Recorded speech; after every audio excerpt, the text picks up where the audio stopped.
Olá, começo essa pequena apresentação com a seguinte pergunta: como vamos conseguir desconectar as crianças em um mundo onde elas já nascem praticamente conectadas?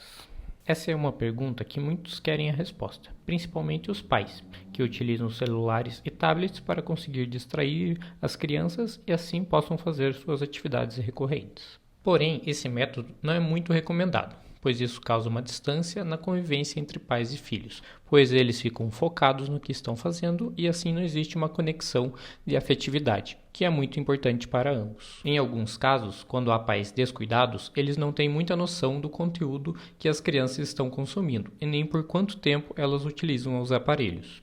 E no mundo da internet, hoje em dia, há muitos apps e sites que apresentam conteúdos que não são adequados para elas. Contudo, existem sistemas no aparelhos hoje em que os pais têm um controle de tempo e em que as crianças estão mexendo. Mas as crianças, na maioria dos casos, não fazem atividades educativas. Entretanto, existe conteúdos educativos para os filhos e que ajudam eles de várias formas, mas são uma minoria, infelizmente. E esse uso excessivo de jogos e vídeos de entretenimento pode causar problemas em seu desenvolvimento. Pensando nisso, foi elaborado um modo em que não proíba as crianças de utilizar, e nem devemos, pois é importante elas saberem mexer desde cedo, mas elas só poderão fazer o que quiserem se fizerem algo produtivo antes. O objetivo é fazer com que elas foquem com a leitura, que é uma atividade simples e que ajuda em seu desenvolvimento. Com isso, apresento o Read to Play, um app de leitura e recompensa em que os pais têm total controle.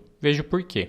Ele é muito simples de entender. Para a criança poder mexer no aparelho, ela terá de ler por um certo tempo. Veja como funciona.